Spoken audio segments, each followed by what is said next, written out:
The unforgiving landscape stretched endlessly under a perpetually gray sky, a stark testament to the brutal conflict that had ravaged this corner of the world. Through this desolation, a defiant rumble echoed, steadily growing louder. It wasn't the roar of a tank nor the sleek approach of an armored car, but something far more peculiar. A dusty, beat-up truck, its original paint long faded, now wore a haphazard patchwork of scrap metal like a grotesque, yet strangely resilient, hide. Every clank and groan from its overstressed chassis spoke of improvisation, a desperate refusal to yield to the overwhelming odds surrounding it. It was a contraption of audacious engineering, cobbled together with sheer will, and whatever discarded remnants could be salvaged from the wreckage of war, a true marvel defying all conventional expectations. Its journey across the scarred earth was a testament to the stubborn ingenuity of one man. That man was Klaus, a young German mechanic, whose keen eyes and grimy hands were perpetually busy, always seeking a solution, even when none seemed to exist. Stationed dangerously close to the Eastern Front during the height of World War II, Klaus had built a reputation not just as a fixer of engines, but as a magician of the mundane, capable of coaxing life back into the most dilapidated machinery with little more than a wrench and a prayer. Resources were scarce, morale was often lower, and his unit was struggling terribly with vehicle maintenance. Every supply run, every troop movement, felt like a gamble against fate. Their trucks, often ancient and poorly maintained, were terribly vulnerable, their thin skins offering no protection against the unforgiving enemy attacks that relentlessly plagued their supply lines.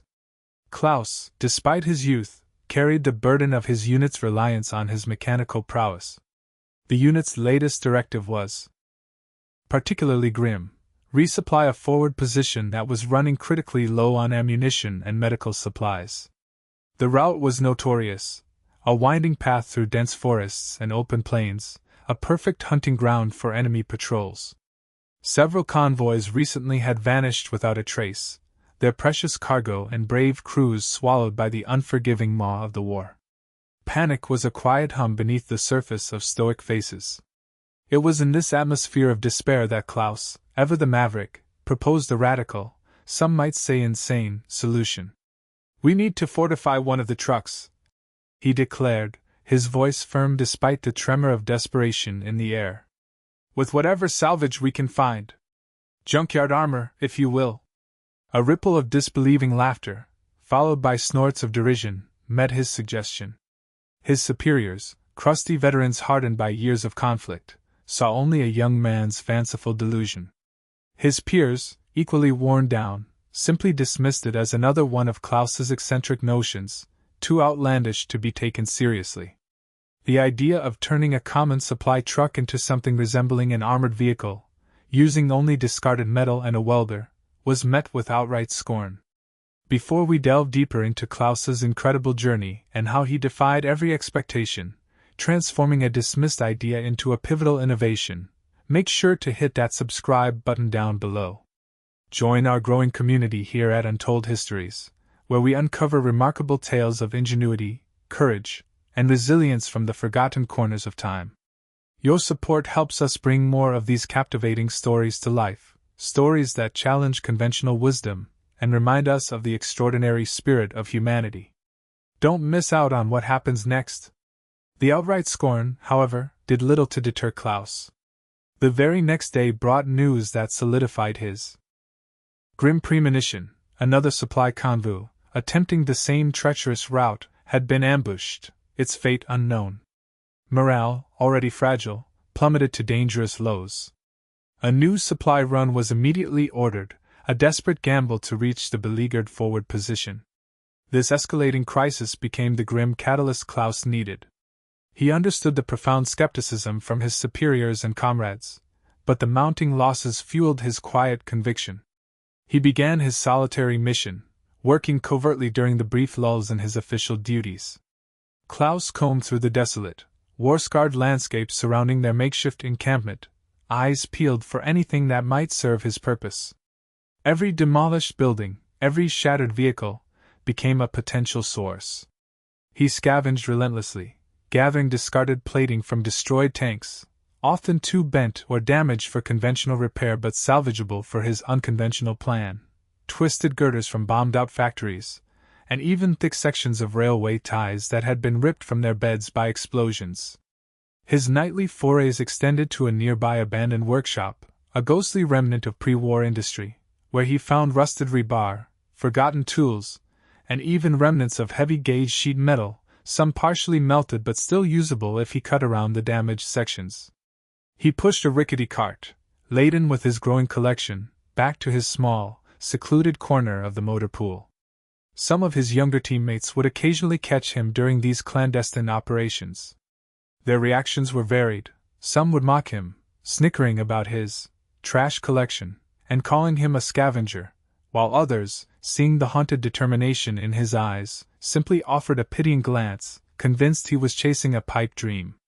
They saw a young man clinging to a desperate hope, blind to the futility of his efforts against the overwhelming might of their situation. The primary obstacle to Klaus's vision was not a single, tangible enemy, but the insidious, almost impenetrable wall of ingrained skepticism and bureaucratic inertia that permeated the military command.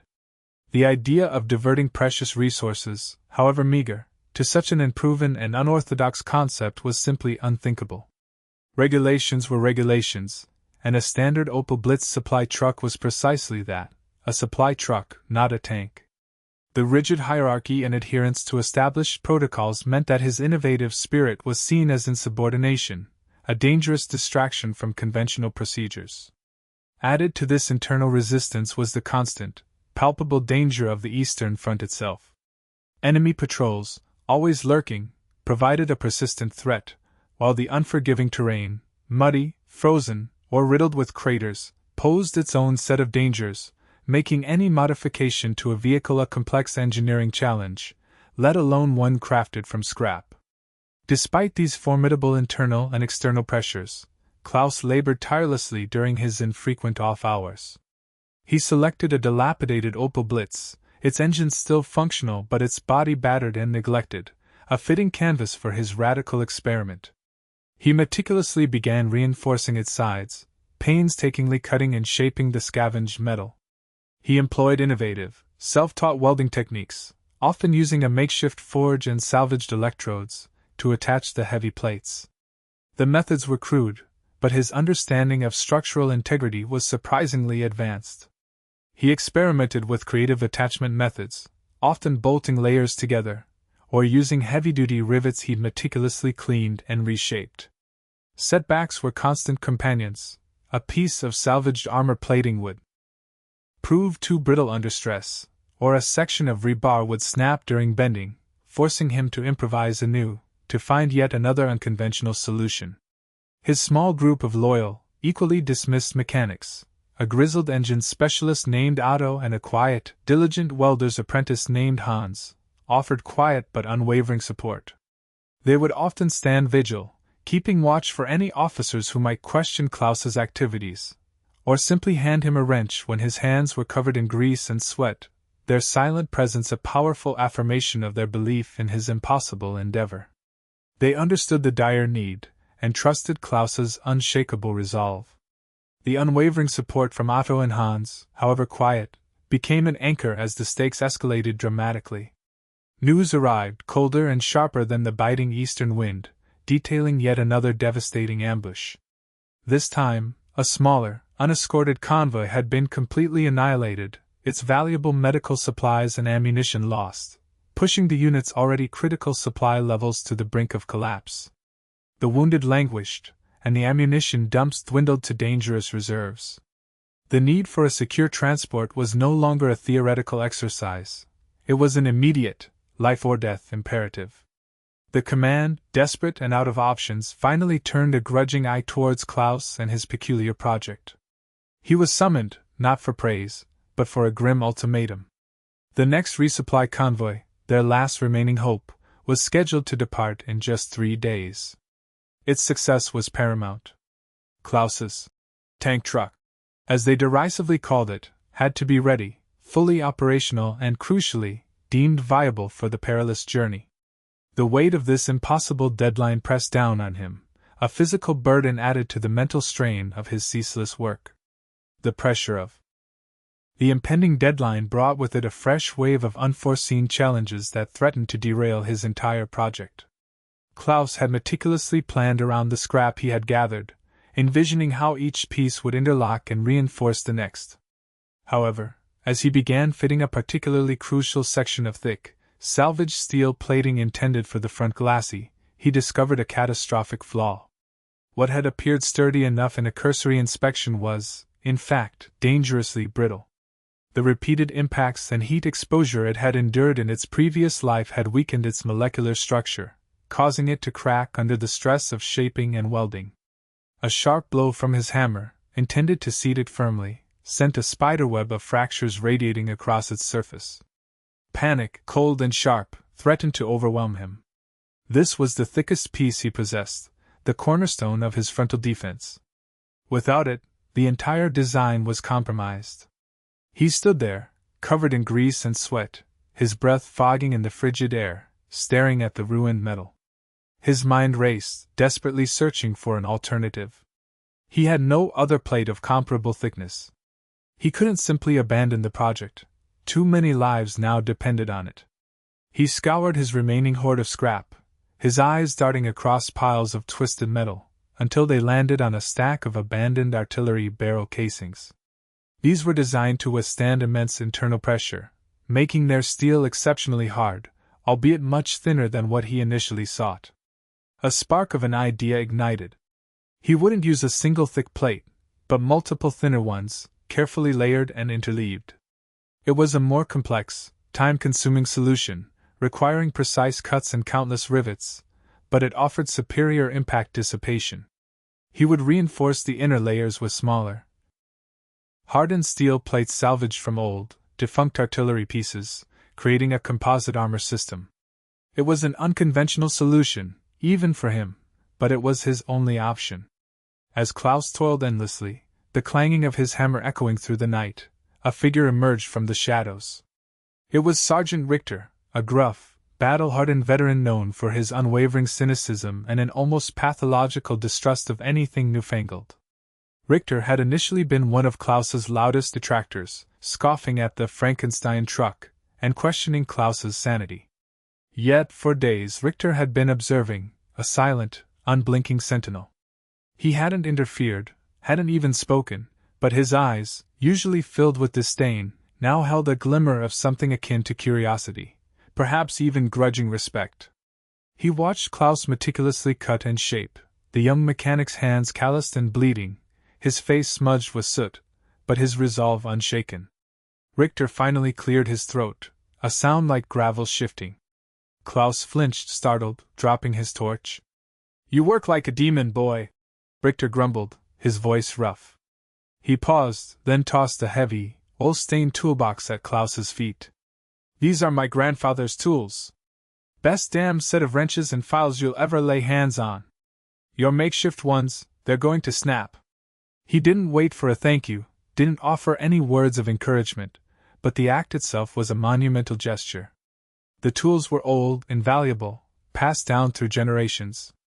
It was a quiet, almost imperceptible shift in his perception, a potent, if unspoken, endorsement. The gruff sergeant, against all expectations, had become a quiet, unexpected advocate. His small, but vital, contribution offered not just better equipment, but a flicker of hope, a tangible sign that perhaps, just perhaps, his junkyard armor might just stand a chance. The deadline, now a menacing shadow, devoured the remaining hours. Klaus and his small, dedicated team, fueled by grim determination and what little coffee and rations they could scrounge, worked through the nights. The relentless clanging of hammers and the hiss of the welding torch became the melancholic soundtrack of their desperate endeavor. Slowly, painstakingly, the dilapidated Opel Blitz shed its skin of neglect and assumed a formidable, albeit brutally crude, new identity. The junkyard armor truck, a monstrous amalgamation of salvaged metal and raw ingenuity, materialized under their tireless hands. Its every angle was unconventional, every plate irregularly shaped, creating an aesthetic that was both grotesque and awe-inspiring. To some, it remained an object of derision, a ridiculous folly of a desperate mechanic. They still pointed and whispered, their laughter echoing hollowly in the vastness of the motor pool. But to others, particularly those who had witnessed Klaus's unwavering dedication and felt the cold dread of every lost convoy, it began to represent something else entirely, a glimmer of hope, a tangible promise of resilience against an increasingly ruthless enemy. It was a crude symbol, yes, but a powerful one nonetheless, inspiring a fragile belief that perhaps, just perhaps, they could defy the odds. Before the convoy was scheduled to depart, a new obstacle arose, more bureaucratic than physical. A senior officer, Captain Brandt, a man known for his meticulous adherence to regulations and his deep skepticism of anything outside established military doctrine, strode purposefully into the motor pool. His stern gaze swept over the armored truck, a look of profound distaste etched across his weathered face. He demanded a demonstration of the truck's integrity, an impromptu test of its resilience. Klaus stood before him, exhausted but resolute, knowing this was his last, best chance to silence the critics and prove the worth of his creation. The captain's orders were curt. The truck, despite its ungainly appearance, had to prove its ability to withstand small arms fire or mock attacks. The tension in the air was palpable, thicker than the exhaust fumes that perpetually hung over the motor pool. This wasn't merely about proving the truck's strength.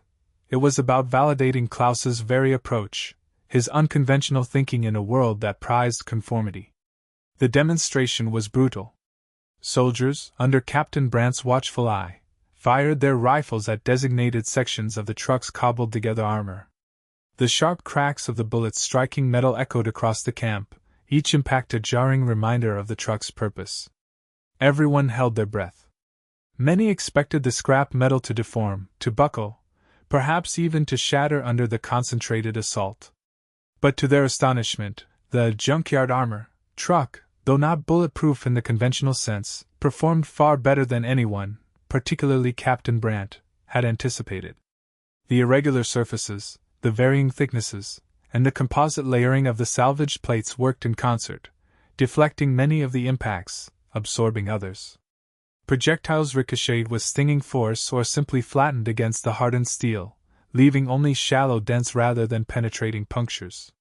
The truck shuddered with each hit, but its structural integrity held firm. It was a crude defense, yes, but an effective one against the small arms fire, a testament to Klaus's intuitive understanding of ballistics and materials science, honed through countless hours of experimentation. The impromptu demonstration, though visually jarring, effectively silenced some of the most vocal critics.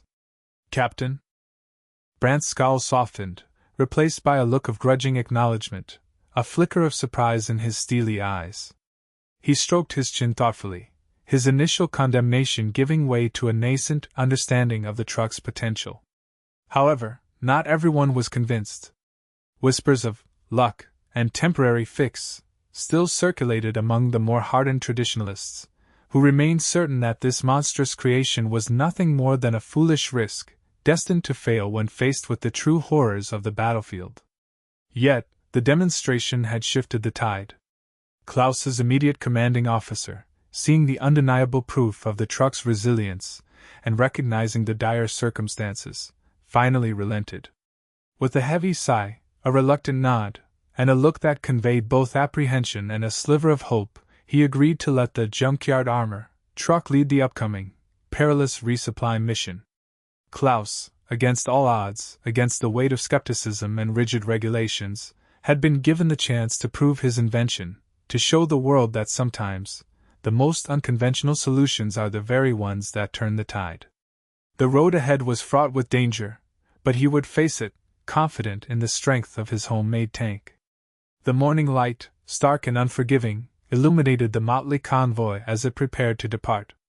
At its head, an undeniable behemoth of metal, the Junkyard armor truck stood as a defiant sentinel against the rising sun.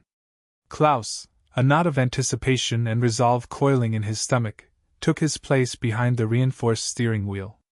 The engine rumbled to life, a deep, resonant growl that promised power beneath its crude exterior. With a final, stern command from Captain Brandt and a reluctant wave from his immediate commander, the convoy lurched forward, heading into the desolate, war-torn expanse that lay between them and their desperate objective. The first leg of the journey was a tense, almost suffocating stretch of road. Every shadow seemed to harbor an enemy, every distant sound a potential threat. Klaus's hands, though calloused and strong, gripped the wheel tightly, his eyes scanning the horizon, ever vigilant. The truck, a symphony of creaks and groans, lumbered onward. Its crude armor, a patchwork quilt of salvaged plates, clanked and shifted with every bump in the uneven terrain, a constant reminder of its unconventional construction. Yet, despite the discordant sounds, the armor held steady, a crude but effective shield against the unseen dangers that lurked in the ravaged landscape. The silence of the other convoy members, a mixture of fear and reluctant hope, was almost deafening inside Klaus's cabin. Suddenly, without warning, the serene, albeit tense, silence was shattered by a deafening roar. A flurry of explosions erupted from the tree line that flanked the road, instantly transforming the quiet morning into a chaotic maelstrom of fire and sound. It was an ambush, swift and brutal. Machine gun fire raked across the convoy, tearing through the thin metal of the unarmored supply trucks. The air filled with the terrifying shrieks of ricocheting bullets and the screams of the wounded. Immediately, the vulnerable vehicles behind Klaus's truck began to take heavy damage. Tires exploded, engines sputtered, and men dove for cover, their defenses utterly overwhelmed. Panic threatened to descend, a cold, suffocating blanket. But Klaus, his instincts honed by months of war, and the adrenaline surging through his veins, remained remarkably calm. He steered directly into the chaos, his focus unwavering. The junkyard armor, truck, a testament to sheer willpower and scavenged ingenuity, was immediately engulfed in the enemy's assault. Projectiles, sharp and deadly, slammed into its reinforced sides with sickening thuds. Klaus could feel the impact reverberating through the chassis, a brutal symphony of metal on metal. The crude armor, however, held its ground. The unique, irregular surfaces, the varying angles and thicknesses of the salvaged plates, performed their vital function. Many of the incoming rounds, instead of penetrating, struck the uneven surfaces at oblique angles, deflecting with a sharp whine into the air or simply flattening against the hardened steel. The composite layering, a brilliant improvisation born of desperation, absorbed much of the kinetic energy, preventing catastrophic breaches. Inside the cabin, Klaus ducked instinctively as a larger caliber round struck the reinforced windscreen with a sickening crack, spiderwebbing the thick glass but failing to penetrate. He watched, almost in slow motion, as the other trucks faltered, their crews scrambling in vain against the overwhelming firepower. They were being torn apart, their flimsy structures offering no defense. A grim determination settled over him.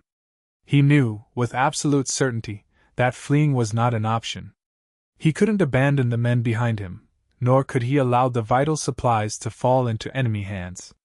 Instead of attempting to escape the ambush, Klaus made a snap decision, one that would redefine the role of his makeshift battle vehicle. He slammed his foot on the accelerator, driving aggressively towards the most concentrated source of enemy fire. He wielded the fortified truck not as a mere transport, but as a mobile shield, a lumbering, metal-clad protector for the vulnerable cargo and personnel trapped in the kill zone. He swerved erratically, a calculated maneuver to draw enemy fire onto his more resilient vehicle, deliberately interposing the junkyard armor between the attackers and the struggling convoy. The crude armor clanged and groaned under the renewed assault, but it held.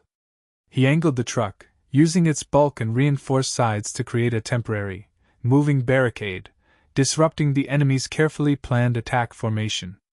The attackers, initially focused on the softer targets, were now forced to concentrate their fire on the resilient, unyielding anomaly that refused to break. Klaus, a lone figure in his metal cocoon, became the unexpected linchpin of their survival, turning the focus of the ambush onto himself, buying precious seconds for the others to react and regroup.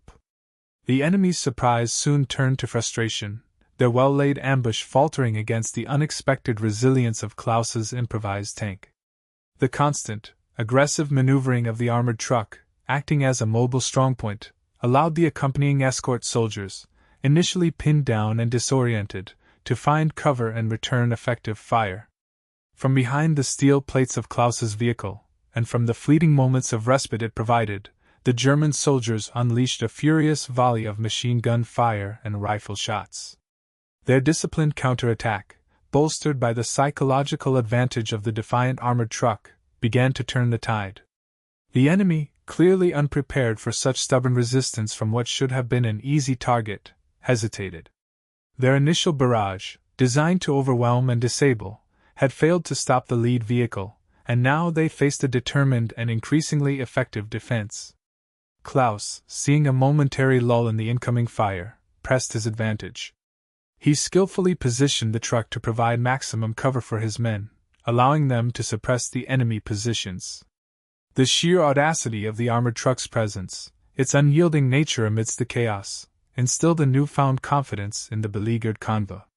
The enemy, realizing their advantage was lost, surprised by the sheer defiance of this metal beast, eventually broke ranks and retreated into the dense forest, their ambush utterly foiled.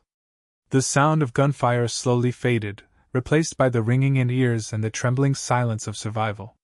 With the immediate threat neutralized, the convoy, though battered and scarred, slowly began to reform. The unarmored trucks behind Klaus's vehicle bore the ugly marks of the ambush, riddled with bullet holes, tires shredded, and some with wounded men being tended to by their comrades. They were a testament to the brutal efficiency of the enemy's initial attack. Yet, against all odds, the convoy had managed to push through. Critically, the essential supplies, though shaken, were still largely intact. The Junkyard tank stood defiantly in the clearing, its armor pocked and scratched, a few plates buckled, but fundamentally sound, a testament not just to its physical resilience but to its creator's extraordinary ingenuity. Its presence had been the crucial factor, a bulwark against the storm, allowing the remaining vehicles to proceed towards the desperate forward position. The vital supplies, ammunition, and medical aid, now more precious than ever, were successfully delivered, bringing a wave of relief to the beleaguered troops awaiting them. The mission, against overwhelming odds, had been accomplished. Upon their return to the main base, the scene was starkly different from the one that had witnessed their departure. The initial derision, the mocking laughter, and the dismissive whispers had vanished, replaced by an atmosphere of awe and genuine respect. Klaus was no longer seen as an eccentric tinkerer. He was hailed as a savior, a visionary whose outlandish creation had snatched victory from the jaws of defeat. His superiors, particularly those who had been most vocal in their skepticism, now looked at him with newfound admiration, their faces etched with a mixture of relief and profound gratitude. Captain Brandt, the initially stern and skeptical officer, was among the first to approach Klaus. His usual rigid posture seemed softened, his eyes, which had once held only disdain, now gleamed with recognition. "Klaus," he said, his voice surprisingly gentle, "you turned a truck into a tank. You saved those lives, those supplies. You saved this mission." He extended a hand, a gesture of profound respect that transcended rank and previous animosity. The once derided, junkyard armor, was no longer a subject of ridicule. It was a legend, whispered about with reverence among the troops. It was hailed as a stroke of genius, a desperate improvisation that had not only protected vital resources but, more importantly, had saved countless lives. Klaus, still covered in grease and soot, but with a new lightness in his step, could feel the shift in the air, the palpable change in how he was perceived. He was no longer just a mechanic, he was the man who had dared to dream, to build, and to ultimately succeed against all odds. The skepticism had evaporated, replaced by a deep, undeniable acknowledgement of his unique contribution. The legend of Klaus and his armored trucks swiftly permeated every corner of the unit, inspiring a wave of unconventional thinking previously unimaginable within the rigid military structure. What had once been scorned as a mechanic's foolish indulgence was now seen as a brilliant blueprint for survival. His superiors, now fully convinced of his unorthodox genius, quickly moved to formalize his innovative approach. Klaus, transformed from a dismissed tinkerer into a respected innovator, was officially tasked with overseeing the creation of more such vehicles. His makeshift workshop, once a solitary haven for his secret projects, expanded into a bustling hub of activity. Mechanics from other units, initially skeptical, were now eager apprentices, studying his methods. They learned to scour the battlefields not for conventional parts, but for anything that could be repurposed, hammered, and welded into a defensive layer. His resourcefulness, once considered an eccentricity, became a key asset for the entire military operation in that battered sector. The Junkyard armor evolved from a singular, desperate improvisation into a standardized, albeit still rough-hewn, practice. New tactical doctrines began to emerge, integrating these field-fortified transports into convoy formations, leveraging their unexpected resilience. Klaus, no longer just a mechanic, but a true pioneer, found himself leading a team dedicated to turning scrap into salvation, transforming the very definition of military logistics. His days were now filled not with desperate scavenging, but with systematic planning, drawing blueprints for composite armor arrangements, and instructing others in the art of effective, field-expedient fortification. He taught them to see potential in twisted girders, to understand the ballistic properties of hardened steel plates ripped from forgotten bunkers, and to master the intricate dance of welding dissimilar metals. The laughter had completely ceased, replaced by a quiet, often solemn, respect. His name was uttered with a reverence reserved for those who defied the impossible. He had not only saved lives and supplies but had also instilled a profound sense of hope and agency in a unit that had been teetering on the brink of despair. The war still raged, merciless and brutal, but now they had a fighting chance, an unexpected edge born from the scrap heaps of their own destruction. The story culminates with a poignant tableau that speaks volumes about Klaus's journey. He stands, a figure of quiet authority, surveying a line of newly armored trucks. They aren't pristine, factory-built machines. Each one bears the distinctive, crude, yet undeniably effective mark of his ingenuity. The uneven plates, the visible weld lines, the patchwork appearance, they are all physical manifestations of his unwavering commitment and revolutionary vision. These vehicles, born of scarcity and desperation, are now symbols of resilience, each one a testament to the power of unconventional thinking. The bitter wind whips around him, carrying the distant echoes of artillery fire, a constant reminder of the war's omnipresent shadow. Yet, as he looks at his creations, there is a quiet confidence in his eyes, a profound sense of accomplishment that transcends the grim realities of his surroundings.